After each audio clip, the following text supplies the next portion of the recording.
বলে সিপিএম এর অত্যাচার, সিপিএম এর অত্যাচার। আমি সিপিএম এর আমার রাজনৈতিক জীবনে লাস্ট 3 বছর পেয়েছিলাম, কিন্তু যে কোনো অত্যাচার বাংলার মাটিতে হয়েছিল সবকটাকে ধাপে ধাপে ছাড়িয়ে চলে গেছে এই বিজেপি। আমি কোনোদিন দেখি যে কোনো পুলিশ, কোনো এসপি, কোনো আইপিএস অফিসার একজন এমএলএ কে ফোন করে, একটা আইপিএস অফিসার এমএলএ কে ফোন করে বলে যে আপনাকে ওইদিকে যেতে হবে। একটা আইপিএস অফিসার একটা ওসি কে বলে যে এদেরকে যদি ওইদিকে না যাও তাদের এদের ফলস কেসে ওপেনলি থ্রেট।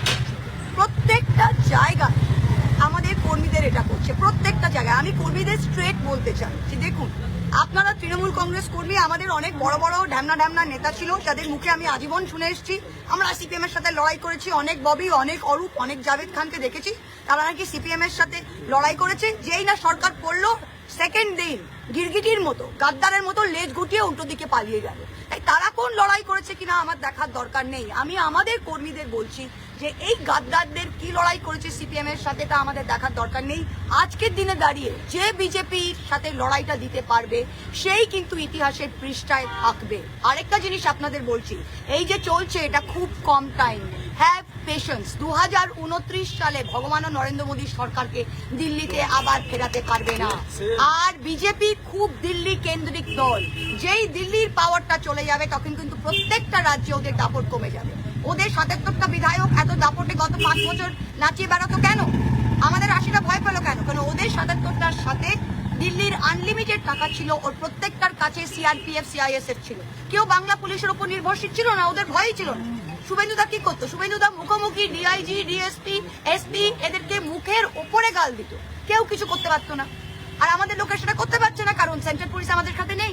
আর যখন কেন্দ্র পড়বে তখনই কিন্তু, তাই আমি আমাদের কর্মীদের বলছি যে আগেকার দিনে কে 1998 সালে কেউ ব্রিটিশ আমল থেকে তৃণমূল করেছে আর দেখার দরকার নেই। I have had enough of this নেতাস। যে যাবে যাক, এই এখন বাংলার ইতিহাস এবং তৃণমূল কংগ্রেসের ইতিহাস আজকের দিন থেকে লেখা হবে। যারা আজকের দিনে লড়াই করতে পারছে, আর তৃণমূল কংগ্রেসের কর্মীরা বলছে আমরা দিদির সৈনিক। যদি দিদির সৈনিক হয় তাহলে 10টা কেস খেতে হবে। 1 মাস জেলে গেলে কেউ মরে যায় না ভাই। আমাদের অনেক লোক জেলে গেছে, বেল পেয়ে 3 সপ্তাহ পর বেরিয়ে এসছে। কি আছে? স্বাধীনতা সংগ্রামে লোকে বলতো যদি জেলেই না গেলাম তো আর সংগ্রাম কি করলাম। তো আমি প্রত্যেকটা কর্মীকে বলছি যে আমরা দিদির সাথে আছি কিন্তু ঘর থেকে বেরোচ্ছি না। ভাই দিদির সাথে আছেন তো ঘর থেকে না বেরোতে হবে না? আমরা তো দিদির সাথে আছি, আমি তো ঘর থেকে বেরোচ্ছি। আমি তো এমএলএ থাকতেও পুলিশ কিনি, এমপি থাকতেও পুলিশ কিনি, আজ আব্দি থাকতে পুলিশ নিই। কি করবে? কি করবে এটা কি? এই সাহসটা রাখতে হবে। আপনারা এতদিন যে ক্ষমতা ভোগ করেছে, প্রত্যেকজন যারা ক্ষমতা এতদিন ভোগ করেছে তারা আজকে যদি 30 দিনের জন্য নিজের স্বাধীনতাকে ত্যাগ করতে হয় সেটা করতে হবে। প্রত্যেকটা কর্মীর পরিবার যদি তৃণমূলের পরিবারের সাথে যুক্ত এবং সে লক্ষ্মীর ভান্ডার পেয়েছে, স্বাস্থ্য সাথী পেয়েছে, সবকিছু মমতা ব্যানার্জির দৌলতে পেয়েছে, তা আজকের দিনে সে যেন তার তৃণমূল কর্মীর পাশে দাঁড়ায় আর বলে যে হ্যাঁ বাবা তুই লড়াই কর, তোকে যদি জেলে যেতে হয় আমরা তোর পাশে আছি। এই ভয়ে যেটা হচ্ছে এই ভয়টাকে ভাঙতে হবে। আর 21শে জুলাই আমাদের পারমিশন না দিলে আমরা রাস্তায় করবো, আমরা সবাই অ্যারেস্ট হবো, কিন্তু 21শে জুলাই আমরা করবো। ওই নির্দিষ্ট দেয় তাহলে জিপের ওপর দাঁড়িয়ে, জিপসি গাড়ির ওপর দাঁড়িয়ে মাইক নিয়ে মমতা ব্যানার্জি মিটিং করবে, কিন্তু মিটিং হবে, মিটিং হবে 100%। আর যদি ওরা ট্রেন বন্ধ করবে, বাস বন্ধ করবে, বাইক দিয়ে ঢুকতে দেবে না। আমি 4 মের পর আমি একজন এমপি, আমি জেলা সভাপতি, আমি ধোলাদাহতে একটা মিটিং করতে গেছিলাম কর্মীদের সাথে। সেখানে কোন ছ্যাচড়া, কোন থানার পাড়ার ওসি সাহস কি রাস্তায় রোড ব্লক দিয়ে ওখানে লোককে ঢুকতে দিচ্ছে না, অথচ কংগ্রেসের কোন মহিলা গিয়ে ওখানে মিটিং করে আসছে। ওরা এখন এই সুযোগে কংগ্রেস সিপিএম কে হাওয়া দিচ্ছে, ওদের মিছিল করতে দিচ্ছে, নো প্রবলেম। ওরা কি চায়? ওরা চায় যে তৃণমূলের কর্মীরা এখন শেল্টারের জন্য কংগ্রেস সিপিএম এর দিকে বেরিয়ে যায় আর তৃণমূল ফাঁকা হয়ে যায়। এটা কিন্তু হবে না। বলছি একটাই উপদেশ দেবো, I hope they are eating double ডিমের অমলেট। বাচ্চাদের প্লেট থেকে ভাত খাবার ছিনিয়ে ওরা আশা করি ডবল ডিমের অমলেট, ফিশ ফ্রাই আর খাচ্ছে। আর জাভেদ খান কিভাবে তার এতগুলো অবৈধ নির্মাণগুলো ঠিক করবে সেটা ঠিক করছে। ঋতব্রত তার যে মহিলা কেন্দ্রিক কেসগুলো আছে সেগুলো কিভাবে করা যায় সেগুলো করছে। আর একটা জিনিস আমি আপনাদের বলছি যে তারা এখন তাদের বিশাল লড়াই, তাদের দিল্লি থেকে নাকি লয়ার এসেছে যে তারা ঠিক করবে, তারা সিম্বল চায় কিনা। আমি আগেও বলেছি আবারও বলছি, মমতা ব্যানার্জি নিজের হাতে তৃণমূল কংগ্রেসের সিম্বল এঁকেছিল। যে মহিলা কংগ্রেস থেকে কংগ্রেসের সুদিরে বেরিয়ে 34 বছর লড়াই করে নিজের সিম্বলে সরকার করে 15 বছর মুখ্যমন্ত্রী থাকতে পারে, সে মহিলা আরেকবার সিম্বল করে ওই 2,60,00,000 ভোট যেটা জোড়াফুলে পড়েছিল, এরা একটাও জাভেদ খানের ভোট নয়, ঋতব্রতর ভোট নয় আর ববি অরূপের ভোট নয়, এরা একেবারে কলঙ্ক। এটা মমতা ব্যানার্জির ভোট। মমতা ব্যানার্জি যেই সিম্বলই আঁকবে বাংলার মানুষ সেই সিম্বলে। Symbol is not the big news, symbol is not the big thing.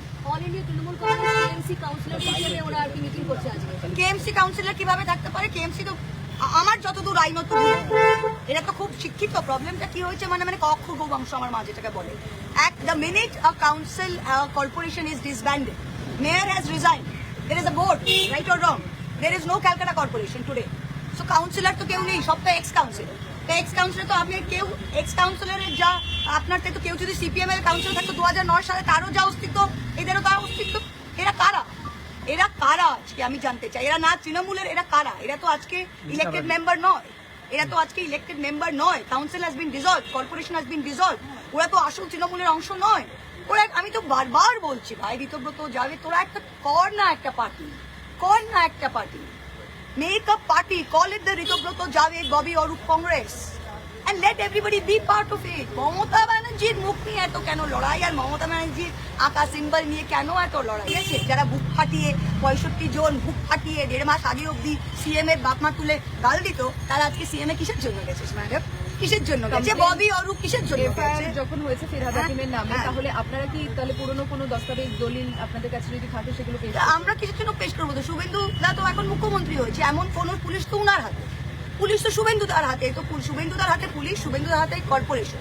Suvendu তার নিজে বলেছে যে আমি সব চোরকে যত দ্বীপ গর্তেই হোক না কেন আমি খুঁজে বার করবো। তো আশা করি তিনি খুঁজে বার করবেন, কিন্তু আমি তো মনে হচ্ছে যে প্রত্যেকটা চোর গর্তে না ঢুকে তারা তো বিজেপির দিকে গিয়ে ওয়াশিং মেশিন হয়ে যাচ্ছে। আর আরেকটা জিনিস, আমি আরেকটা জিনিস বলছি, এইটা সিস্টেমটা দেখুন, বিজেপি এমপিদেরও আর এমএলএদেরও তারা কি করলো, এত বুকের পাটা থাকে তো নিজে নিয়ে নাও না, কিন্তু বিজেপি